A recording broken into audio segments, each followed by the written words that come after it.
క్రీస్తునందు ప్రియులారా, మీకు శుభములు వందనములు తెలియజేస్తున్నాను. అనుదిన ధ్యానమునకు స్వాగతం. కీర్తన గ్రంథం 145వ అధ్యాయం, దావీదు రచన, స్తుతికి సంబంధించినటువంటి కీర్తన. ఈ అధ్యాయంలోని అనేక వచనాలు దేవుని యొక్క మహాత్మ్యమును వివరిస్తున్నాయి. శోధింపశక్యము కానీ ఆయన మహాత్మ్యము. ఇదిగో, ఒక తరము వారు మరొక తరము వారి ఎదుట దేవుని క్రియలను కొనియాడుతున్నటువంటి అనుభవం.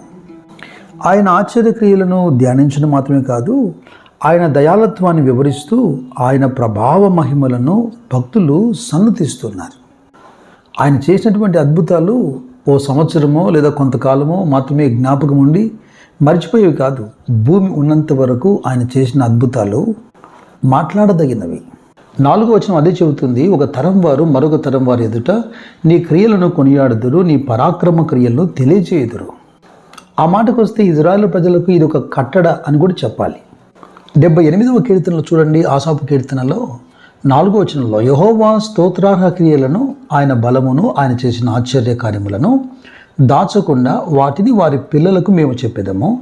రాగల తరములలో పుట్టబో పిల్లలు దాన్ని ఎరుగునట్లు, వారు లేచి తమ పిల్లలకు దాన్ని వివరించినట్లును, వీరును దేవుని యందు నిరీక్షణ గలవారై దేవుని క్రియలను మరవక ఉండి యథార్థ హృదయులు కాగా దేవుని విషయమై స్థిర మనసు లేని వారై తమ పితరుల వలె తిరగబడకయు మూర్ఖతయు తిరుగుబాటును గల ఆ తరమును పోలి ఉండకయు వారు ఆయన ఆజ్ఞలు గైకొన్నట్లు ఆయన యాకోబు సంతతికి శాసనములను నియమించును, ఇజ్రాయేలు సంతతికి ధర్మశాస్త్రం అనుగ్రహించును. దేవుని క్రియలను మర్చిపోయి వారు దేవుని మీద తిరుగుబాటు చేయకుండా లేదా భయభక్తులు లేకుండా వారు చెడిపోకుండా దేవుని భయం కలిగి దేవుని పట్ల కృతజ్ఞత కలిగి దేవుని అనుసరించేదానికి తమ పిల్లలకు వారి పిల్లలకు నేర్పించే విధానం. యెహోషువ గ్రంథం 4వ అధ్యాయంలో మందసాన్ని మోస్తున్నటువంటి యాజకుల పాదాలు యోర్దాను నదిలో తగలగానే దేవుడు యోర్దాను నదిని ఏ విధంగా వాటి ప్రవాహాన్ని ఆపాడు, వెనకకు మళ్లించాడు. ఈ అనుభవాలు రాగల తరానికి జ్ఞాపకం ఉండాలి. అందుకే ఇక్కడ యెహోషువ ఒక పని ఆజ్ఞాపిస్తున్నాడు. ఇజ్రాయేళ్ల గోత్రముల లెక్క చొప్పున ప్రతివాడు ఒక్కొక్క రాత్రిని తెచ్చి ఆ విధంగా 12 గుండ్రని పెద్ద రాళ్లను అక్కడ జ్ఞాపకార్థంగా ఉంచుతున్నారు. రాగల తరములో వారి పిల్లలు ఎందుకు ఈ రాళ్ళు దేని కొరకు అని అడుగుతున్నప్పుడు, ఇదిగో వారి కన్నుల ఎదుట యెహోవా ఎలాగున యోర్దానును వెనకకు మళ్లించాడో చెప్పేదానికి. ప్రసంగి చెప్పినట్టుగా బాల్య దినములందే వాడు యెహోవాను స్మరణకు తెచ్చుకున్నట్లుగా బాలుడు నడవలసిన త్రోవ మనకు నేర్పించడం మంచిది కదా. ఇక ఈ అధ్యాయంలో మరొక వచనం చూడండి, 9వ వచనం, యెహోవా అందరికీ ఉపకారి, ఆయన కనికరములు ఆయన సమస్త కార్యముల మీద ఉన్నవి. The lord is good to all. ఎంత మంచి మాట అండి, ఆయన అందరికీ ఉపకారి. యెహోవా దయాళుడు, క్షమించుటకు సిద్ధమైన మనసు గలవాడు. నిర్గమకాండం 34వ అధ్యాయంలో దేవుడైన యెహోవా మోషేతో మాట్లాడుతూ, యెహోవా కనికరము, దయ, దీర్ఘశాంతము, విస్తారమైన కృపాసత్యములు గలవాడు దేవుడైన యెహోవా. ఇదిగో, ఆయన 1000 మంది కృప చూపుచు దోషమును, అపరాధమును, పాపమును క్షమించుచు 1000 తరములకు ఆయన కృప చూపువాడుగా ఉన్నాడు. ఆయనను సేవిస్తూ ఆయనను ఆరాధించు వారికి మాత్రమే ఉపకారి కాదు, ఆయన నీతిమంతుల మీద అనీతిమంతుల మీద సూర్యుడు వెలుగునట్లుగా కలగజేశాడు. అలాగే అందరి పొలముల మీద ఆయన వర్షమును కురిపిస్తున్నాడు. పేతురు భక్తుడు మాట్లాడుతున్న 2వ అధ్యాయంలో, ఆయన దూషింపబడి బదులు దూషించలేదట, శ్రమ పెట్టబడి ఆయన బెదిరింపక న్యాయముగా తీర్పు తీర్చు దేవునికే తను తాను అప్పగించుకున్నాడు. అవును, ఆయన శిలువ మీద పలికినటువంటి మొదటి మాట అదే కదా. ఇక కీర్తన 145లో మరొక వచనం, 14వ వచనం చూడండి, యెహోవా పడిపో వారందరినీ ఉద్ధరించువాడు, కుంగిపోయిన వారందరినీ లేవనెత్తువాడు. ప్రధానులతోనూ తన ప్రజల ప్రధానులతోనూ వారిని కూర్చుండబెట్టుటకై నేల నుండి దరిద్రులను లేవనెత్తువాడు, పెండకుప్ప మీద నుండి బీదలను పైకెత్తువాడు.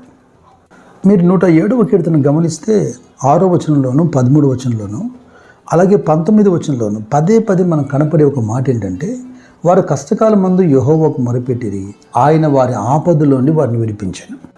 ఆయన తన వాక్కును పంపి వారిని బాగు చేశాడు. వారు పడిన గుంటలో నుంచి ఆయన పైకి లేవనెత్తాడు. అంత మాత్రం కాక తనకు నిజంగా మొరపెట్టు వారి యొక్క బాధను పోగొట్టి వారిని పైకి లేవనెత్తి వారి వంశమును మందవలే వృద్ధి చేశాడట. నిజముగా యెహోవా అందరికీ ఉపకారి. ఇక ఈ కీర్తనలో 19, 20 వచనాలు గమనించండి. యెహోవా తను ప్రేమించు వారందరినీ కాపాడును, అయితే భక్తిహీనులందరినీ ఆయన నాశనం చేయను. భక్తులను శోధనల నుండి తప్పించేదానికి దుర్నీతి పరులను, ముఖ్యముగా మలినమైన దురాశ కలిగి శరీరానుసారంగా నడుచుకొనొచ్చు ప్రభుత్వం నిరాకరించుచు శిక్షలో ఉంచబడిన వారి తీర్పు దినముకు కావల్లో ఉంచుటకు ప్రభువు సమర్థుడు అని పేతురు భక్తుడు కూడా చెప్పినాడు తన పత్రికలో. The Lord preserves all who love him. యెహోవా తన భక్తులను కాపాడును. అవును, యెహోవా విశ్వాసులను కాపాడును. కొన్ని సందర్భాల్లో శోధన కాలంలో మనము కలవరపడిపోతుంటాం.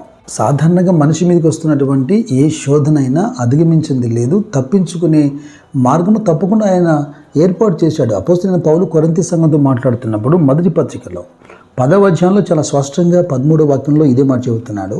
సాధారణంగా మనుషులు కలుగు శోధన తప్ప మరి ఏది మీకు సంభవింపలేదు. దేవుడు నమ్మదగినవాడు. మీరు సహించగలిగినంతకంటే కూడా ఎక్కువగా మిమ్మల్ని ఆయన శోధించడు. అంతేకాదు, సహింపగలుగుటకు ఆయన శోధనతో కూడా తప్పించుకున్న మార్గమును కలగజేయవాడు. ఓ అద్భుతకరమైనటువంటి వాగ్దానం గమనించండి. ప్రకటన గ్రంథం 3వ అధ్యాయంలో 10వ వాక్యంలో సంఘంతో మాట్లాడుతూ, నీవు నా ఓర్పు విషయమైన వాక్యమును గైకొంటివి గనక భూనివాసులను శోధించుటకు లోకమంతటి మీదికి రాబోవు శోధన కాలములో నేను నిన్ను కాపాడుతాను. శోధన గడియలో నుండి నేను నిన్ను కాపాడుతాను అంటున్నాడు. తనకు మొరపెట్టు వారందరికీ ఇదిగో ఆయన సమీపముగా ఉన్నాడు. ఈ చిన్న చిన్న సమస్యలకు పరిష్కారం మాత్రమే కాదు, కానీ రాబోతున్నటువంటి భయంకరమైన శోధన కాలంలో తన సంఘమును కాపాడి భద్రముగా తన యొద్దకు చేర్చుకుంటాడు.